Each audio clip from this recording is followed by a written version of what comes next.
To get customers in the door is number one is commit to some sort of marketing and sales process. For me, where that would start would be I would immediately join a peer group. I used to be that guy that said, if I educate my team, they're just going to leave me, right? It was all about my own insecurities. What I do know now is I do educate my team and I commit to doing that. I bring many different folks to the peer group so that they can also evolve. More than anything, I think what helped us was the trust that Julio poured into me.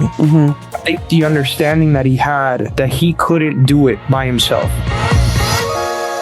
Hey everybody, Robin here with a special webinar that we're doing for our members and guests.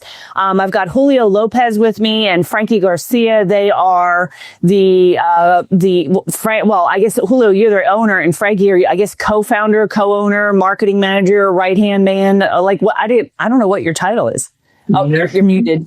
Nephew, godson, right? Oh, right. Family member, all of those things. All the things, right? For IT for Education, they're an MSP. Been a member of ours, I believe, since about 20. What was it? 2020? I guess you became. You became a member.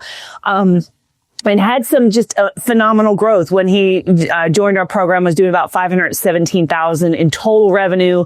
Last year did about $6.5 million, if I'm not mistaken, and continuing to grow. And I think we can all agree that 20, 21, 22 was pretty good for MSPs, but 23, 24 really has slowed down. Last year was a tough year, even first quarter.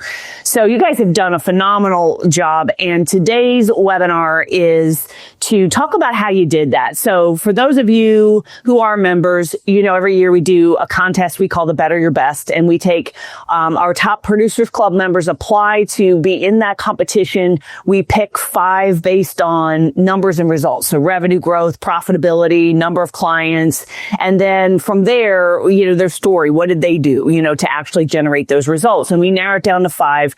Those 5 present on stage at our big annual event that just happened.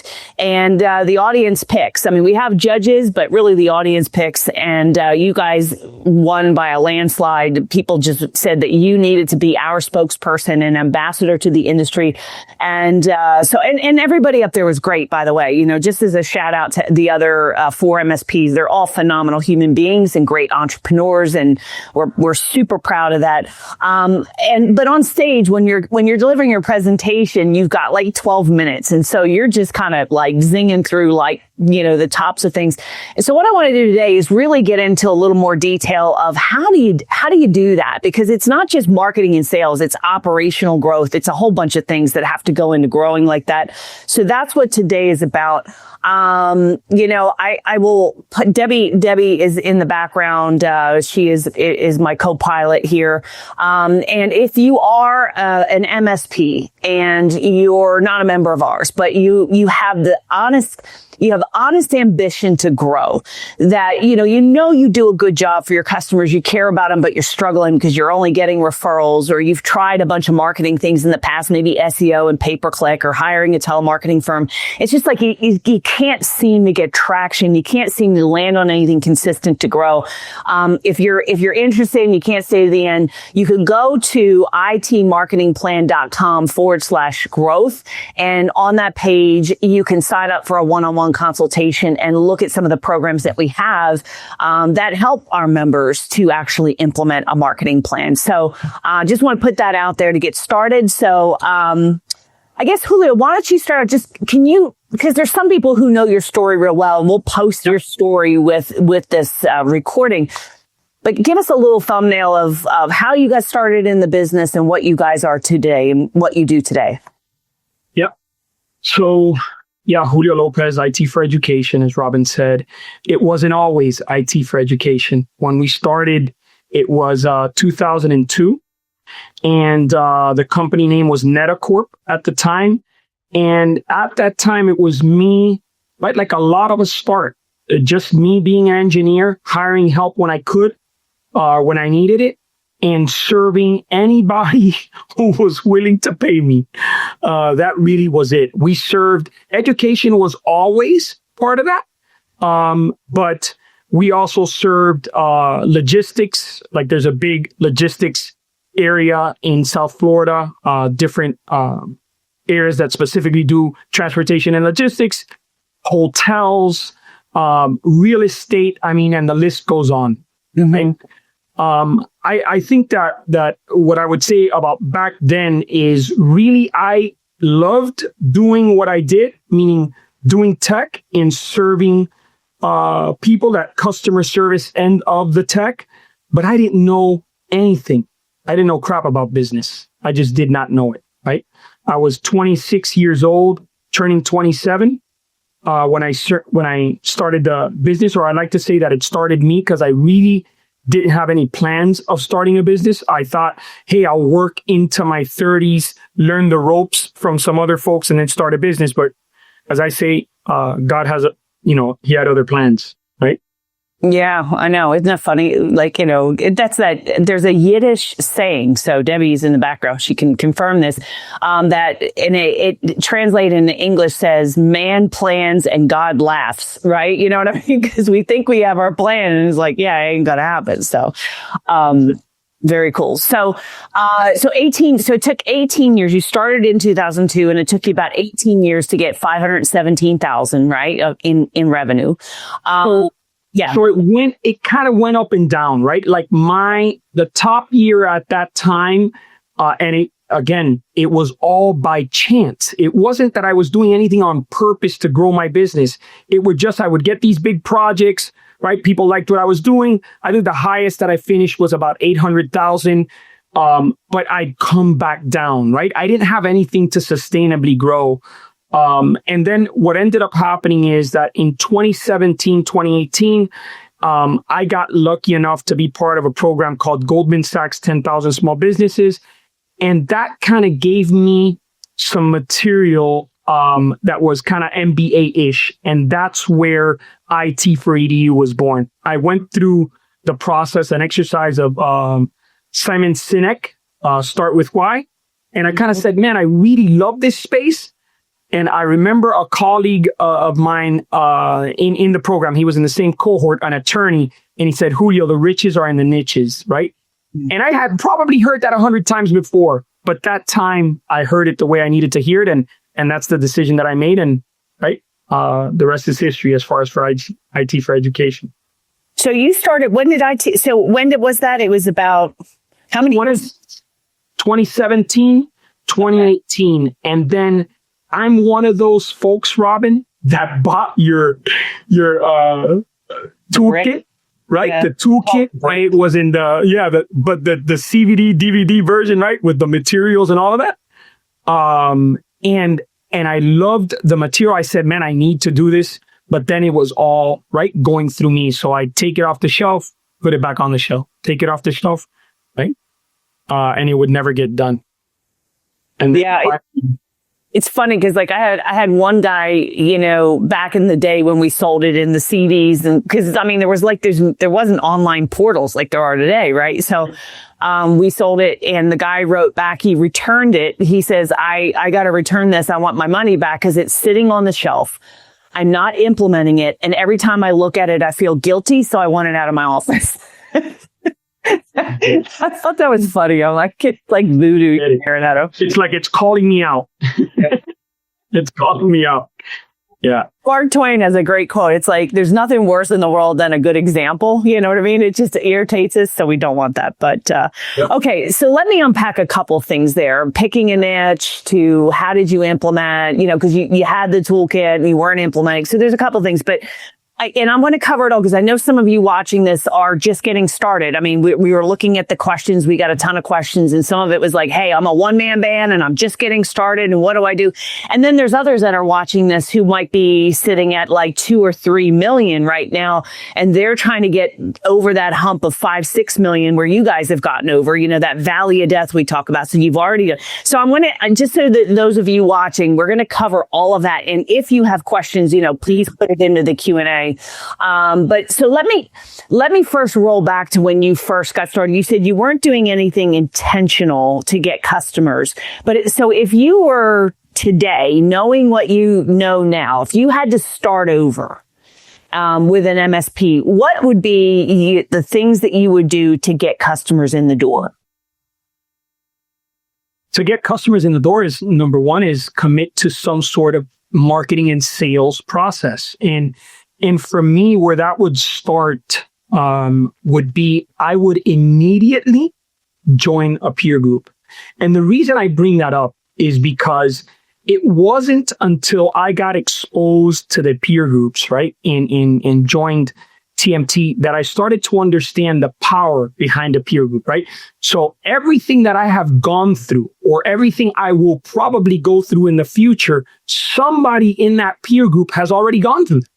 So it ends up really alleviating the learning curve, not just for me, but also for our team, because that's the other thing that I really believe in is even if you're a one-man shop, as you start to grow your team, one thing that I have learned, because I used to be scared, I used to be that guy that said, well, if I educate my team, they're just going to leave me, right? It was all about my own insecurities.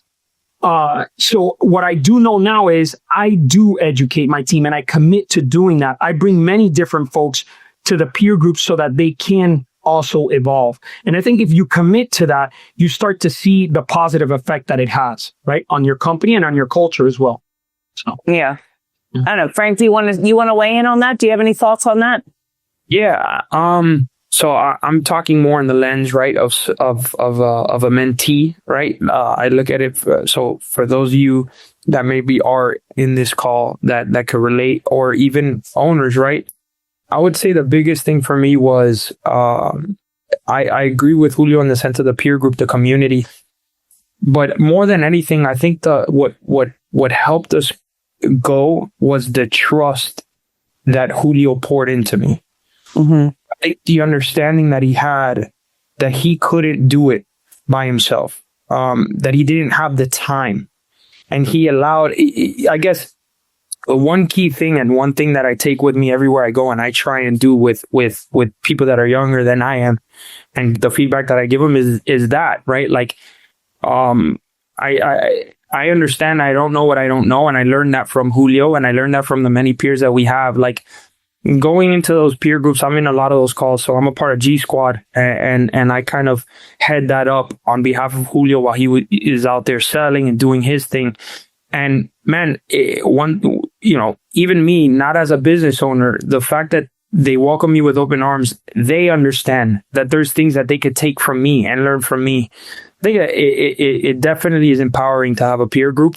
And then I would say definitely have a resource that you could rely on, a person that can help you really hone in, drink the TMT Kool-Aid is what we call it, and kind of learn from them. And that's what I did. He kind of threw me in there. I didn't know what I was doing when I started. I started with Julio. I was about to finish graduating or just graduating from FIU as an economics major, right? Like, I had no idea of sales and marketing. I got thrown into it. I understood. And again, he empowered me to understand this because I was young. I made mistakes, a lot of them. I was, dumb. I thought I knew everything. But one thing that he did, which I resonated with, and I felt, it allowed me to get to where I'm at now and evolve, is the trust aspect of it. Not get mad off of one little mistake. Teach me from that mistake. Allow me to move forward. Allow me to fall forward is what I would call it. So I would say that was the biggest thing that really helped drive us to where we're at right now. Yeah, sounds like great leadership. Yeah. I mean, simply that. But Robin, he basically has grown up in TMT in that regard, right? And I think that a lot of us, whether we're older, he was 23 when I threw him in there, but even me, I would say that there's some growing up that I did in that community because I was surrounded by folks that I can admire from afar and even admire up close. And even when, again, not blowing smoke here, but even watching you, because I watched you grow as you were going, because you kind of started around that time too, 2002, and I would go to IT Nation, right? So seeing that growth, I think, is powerful, right? It's a positive influence on the business for sure. Yeah, I think because I talked opening night about boot camp, about models, mentors, and success environments. And I think sometimes people think I should be discounted with my advice because obviously I sell that. I sell models, mentors, and success environments, but that's part of why I love it so much. I mean, because I have seen that, and I know what you were saying, because I have a friend, Joe Polish. Joe runs the Genius Network. And, when I was starting, I was in that was my peer group. And I was around people who were way bigger than me. I mean, I remember one guy did $20 million and I thought, oh my God, that's I'll never get to 20 million. I was like, this was incredible. But I got to sit with these people and hear them talk and learn from them.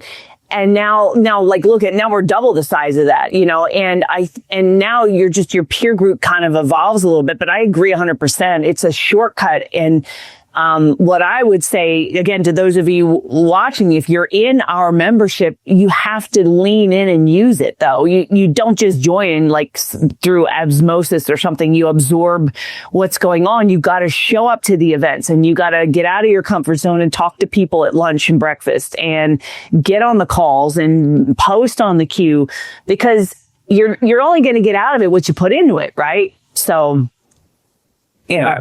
The other thing I would mention is, I love that song, Dear Younger Me. And if I were talking to the younger me, is the other thing that I would make sure that I did was put some sort of business operating system in place. And for us, what that is, there's many. We don't have, a dog in this fight of what you choose, but choose one.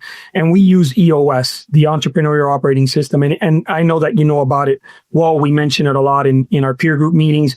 And it's something that's powerful. I think that gives structure. And that's one thing as an engineer, again, not knowing about business specifically, that was important for me on how to run the business. And then the other thing is, I tried for so long, Robin, to run my business on referrals. I did. And I'm not saying it went bad. I ran a pretty good lifestyle business, but it wasn't a sustainable way to grow my business and actually create something that I wanted to create, something bigger than me, right?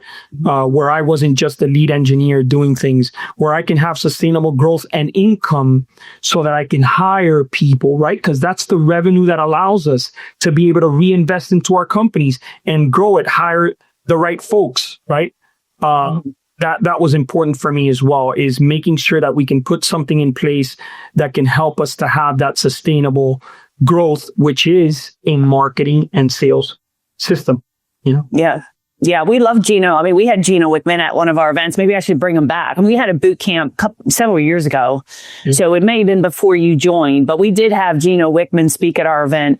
And I agree. You've got, and I think maybe you could talk about this, because what we also see is sometimes, the operations are a mess. Yeah. And yet they need more clients because they're not making money. And they're kind of in this, because we hear it, I can't do marketing right now because my onboarding's a mess or my operations are a mess. And I get it. I mean, you don't want to be adding a bunch of customers if you're just going to accelerate the pace at which they leave and find out you're no good. But at the same time, you can't let that drag on forever. So talk a little bit, as you grew, how are you able to kind of handle the marketing? Did you ever shut the marketing off? Did you, with the growth? I mean, any wisdom you can share there would be great. This is a great question, because let me tell you, because I'm a guy that maybe sometimes as an engineer, my tendency can be paralysis by analysis. Mm-hmm. I am so grateful for, Peter V, the Godfather, told me, Julio, just keep your foot on the gas, because, and I got to understand it firsthand, right? You have to kind of learn, and this is another saying that you hear in the peer groups, you have to learn how to change the tires as the car is running, right?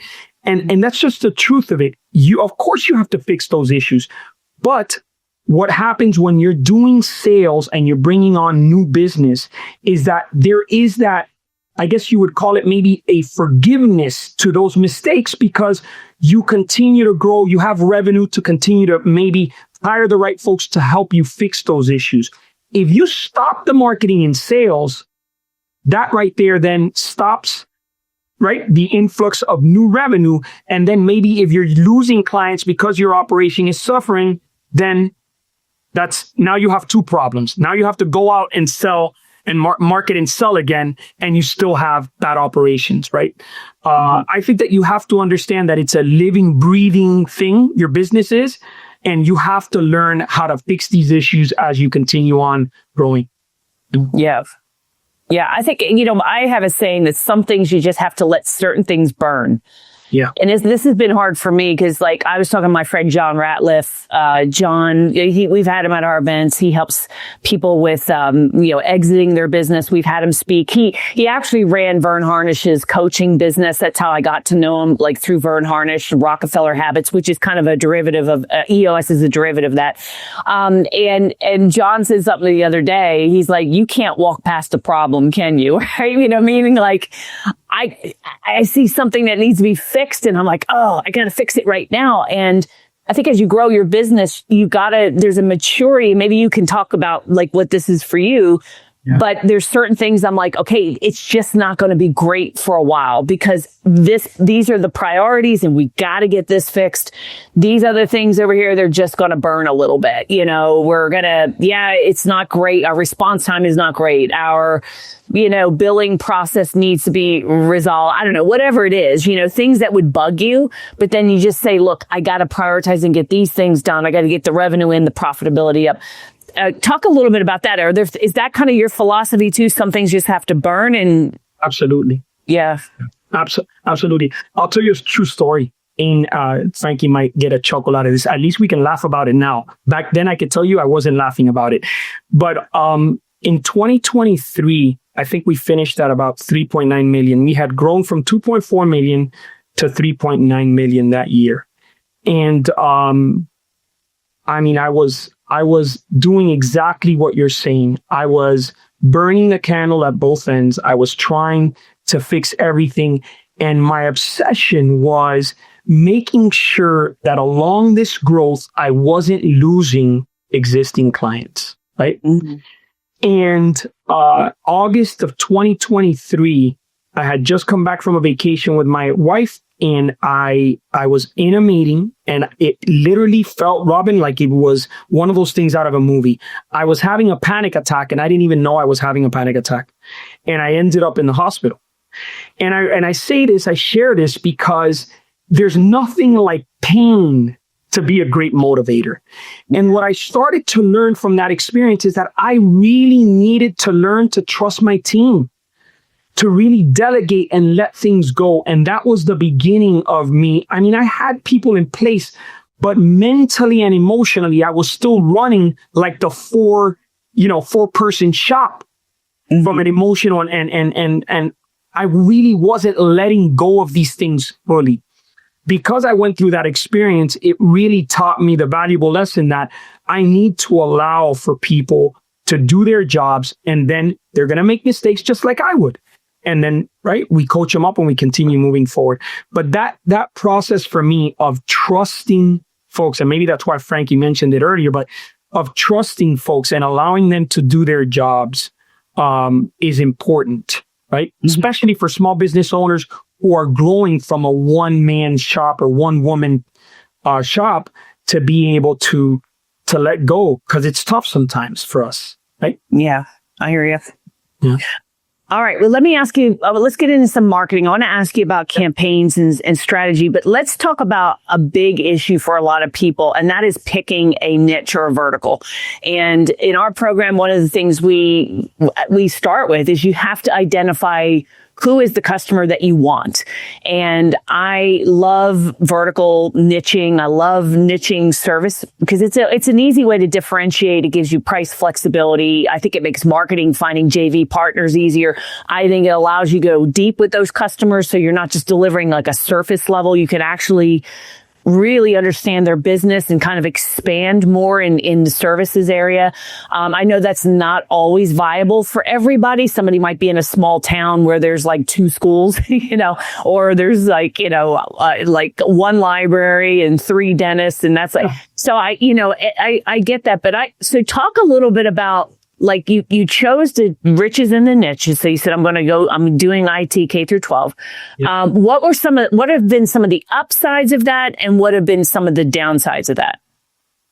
Yeah. So the first thing that I will say is that as far as us picking a niche, that process, and I invite anybody to kind of go through it.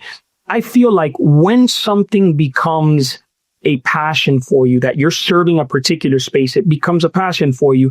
There's just a difference in how you serve the space, right? And that's why we chose education. Without going too much into the weeds of that, we went through that Simon Sinek start with why process, and that's what I came up with, that I really wanted to serve K-12. Now, I, like anyone else, I think, when you first make that leap to serve, right, to commit to a vertical, of course, the first thing that came to my mind was like, crap, I may be taking food off of my plate. Like, I'm effectively serving at the time, just to be clear and transparent, at the time, I was still serving real estate, hotels, different types of verticals. And it's not like I said, when I made the decision, I say, hey, clients, bye-bye. You know, I'm not serving you anymore.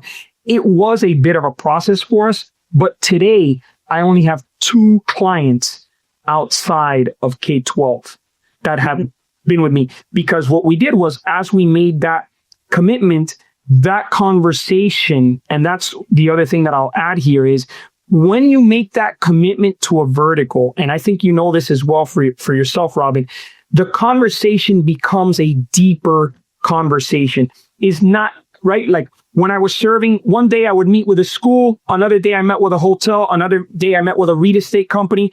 Those are surface level conversations. I can't get really, right? We're talking IT, but at a surface level, not the business. And I think that that's one thing that I will also add.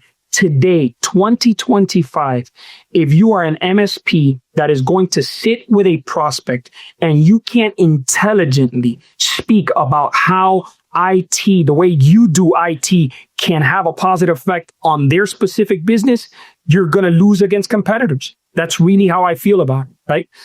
Because there's been an evolution as time has gone by.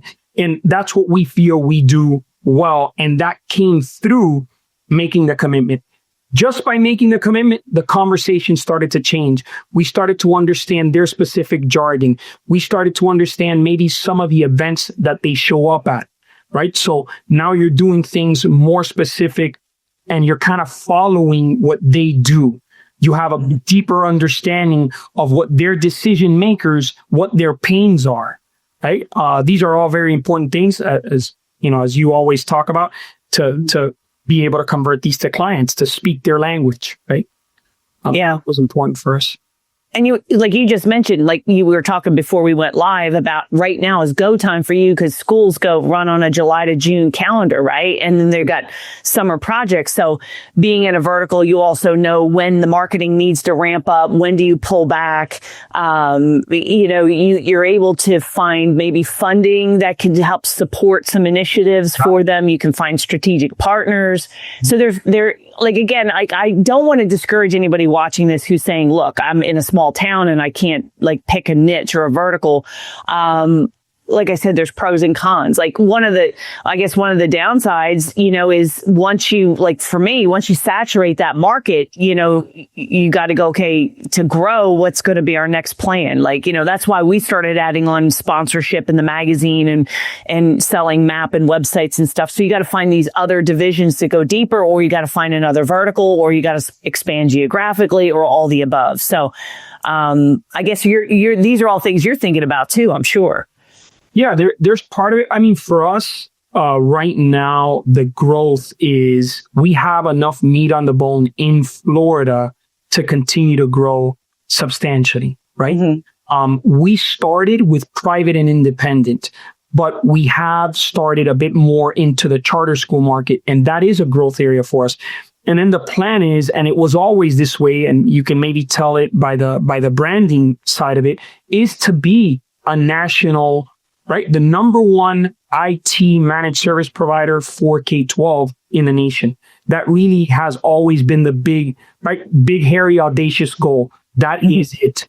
And we're getting after it. We use, again, just to kind of go back to it, we try not to reinvent the wheel. We try to use some of these same things that other companies have done. Part of it being maybe being able to do an IT for EDU magazine that engages schools, right? And again, these are things that these specific things come from the, right, serving the specific vertical. Like if you're serving a bunch of different verticals, that really doesn't come about. Now, I have also heard a lot of success of other MSPs. You were talking about maybe it's not feasible for somebody to pick a niche, but they pick maybe a certain size of client so that they can have consistencies as far as service delivery. That's another way that I've seen businesses grow very, very large in the space, right? So it doesn't necessarily have to be just by a niche. Right. Yeah, I mean, if you group together like CPAs, HR, marketing services, like business services, that's what. Now you get it. Medical's a little different, right? They talk different. They don't lie. So yeah. Right. So I think if you get into nonprofit, so there's certain ones that I think you can group together and it makes sense. And even if you can just say, okay, they typically have these kinds of characteristics. So, okay. So talk to me a little bit about about marketing. Cause again, everyone wants to know, like, where do I start? What do I do? So, Frank, if you want to take this or whoever wants to take it, I'm just walk me through some of the campaigns that have been, or it might not even be a campaign. It may be, like we already talked about one, which is being specific for a niche, like and having that as your unique selling proposition. But what are some of the things that you did in sales and marketing that has had the greatest impact? I'll mention a couple things and then I'm going to hand it over to Frankie as far as some of the specifics, because I think this is powerful as well. We started, as you know, with Rapid Implementation Workshop. Mm-hmm. And one thing that I didn't get to share from stage, because we have a limit of time, is that in that Rapid Implementation Workshop, I brought Frankie, but I also brought our IT service manager at the time, Angel Rodriguez. And the reason I did that is not because he was going to be doing any marketing for me, but because I understood that if I was really making this change and commitment, that I wanted him to see that that was the fact. So that's one thing that I think was key when we started with you. We really were all